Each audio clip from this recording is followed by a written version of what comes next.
This is an All Ears English episode 46, Meeting Monday. Forget about it! New York City English slang words. Welcome to the All Ears English podcast, where you'll finally get real native English conversation. Now here are your hosts, Lindsay McMahon, the English adventurer, and Gabby Wallace, the language angel, coming to you from Boston, Massachusetts, USA. In this episode, you'll learn 4 street words from New York City, plus how to pronounce English like a New Yorker.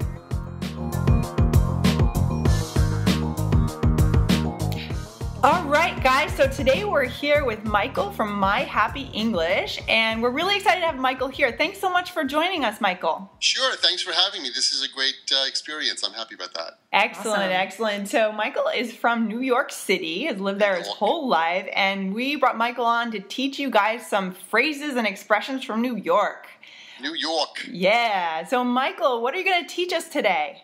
Well, I think the first thing that I should show you, we should talk about is pronunciation, because in New York we have a little bit of an interesting way of pronouncing some words. Mm-hmm. It's early in the morning right now. Have you guys had a cup of coffee yet? I love my coffee. Coffee, right? As opposed to coffee. Coffee. But actually in New York it's coffee.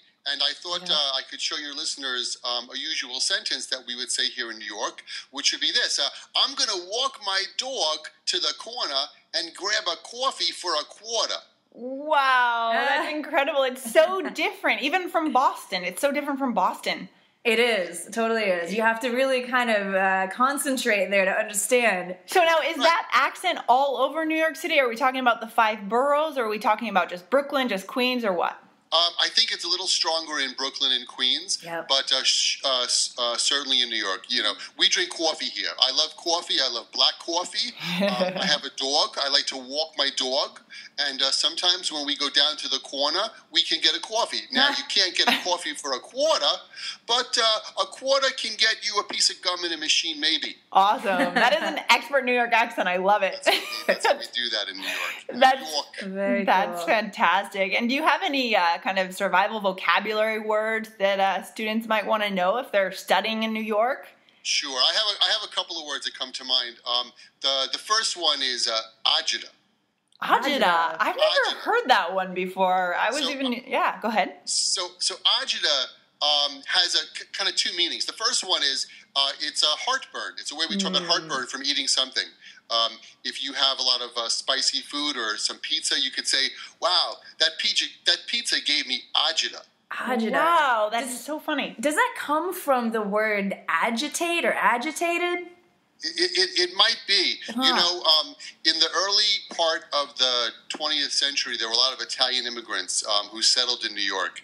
And I think this word and some of the other words I'm going to show you might have come from their culture or their interpretation of English. I'm not really sure the origin.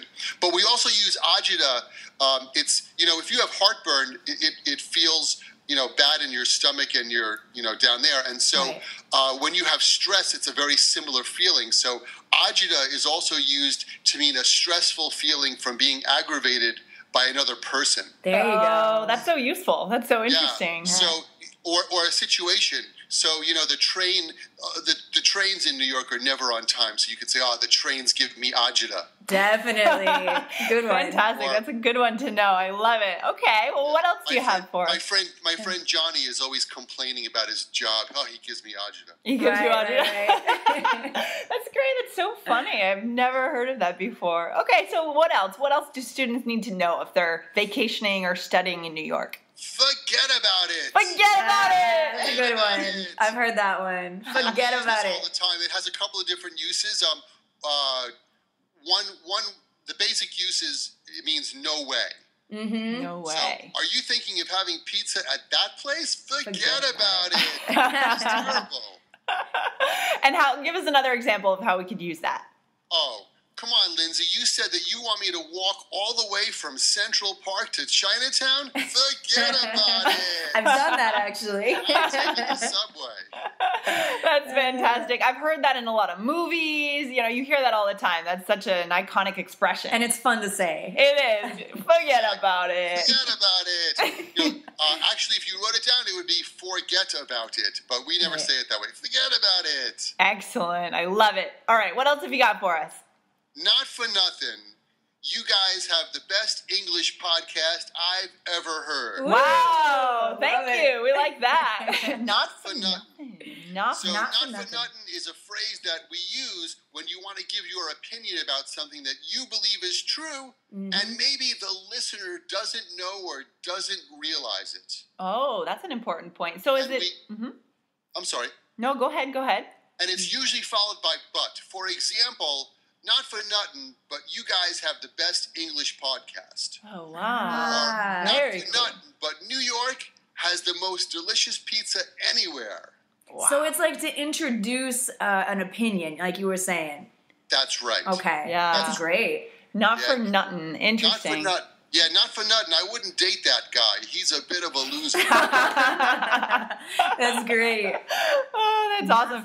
So these phrases, do you hear them on the subway all the time, or you hear them on the street? You hear it all the time. Yeah. All the time. It's very common everyday language here on the subway, out in Central Park, in Times Square. Yeah. Excellent. You have one more? Sure. Let's see. A scutch. A scutch. A scutch. How do you spell that? Scutch. A scutch is a person who's bothersome or always nagging you. You don't want to be a scutch. I see. Yeah, don't be a scutch. You know, Gabby, you asked me like 3 or 4 times if I could bring you a bagel this morning. Stop being such a scutch. God, where's my bagel? Gabby, you're such a scutch. Would you stop? Sometimes my dog is a scutch. When I'm trying to work, she always comes here and she wants to play with me. Oh. I say, Happy, stop being a scutch. Oh, cute. That's great. Scutch. These are super useful phrases. And they're really common, right? Right. This is everyday English here in the Big Apple. Because this is not what we're going to learn in an ESL textbook. Oh no! I don't think they have a lot of scutches in English textbooks. Not at all. I love it. So you've given us something that students really can't find anywhere else. That's right.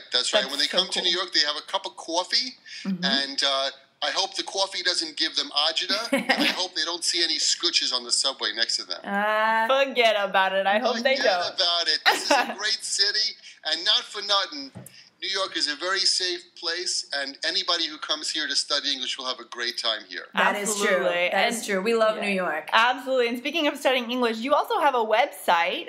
Can you tell our listeners where they can actually find you online? Sure. You can find Happy English at myhappyenglish.com. All right. Awesome. Well, thanks so much, Michael. Thanks for coming in and sharing this with us. It's been so much fun. I feel like I've learned a lot about New York. Excellent. I had a great time, and anytime you guys want to come here, not for nothing, you're welcome. All right. Oh, thanks a so lot. much, Michael. Take care. Thanks so much. Take care. Bye-bye. Bye.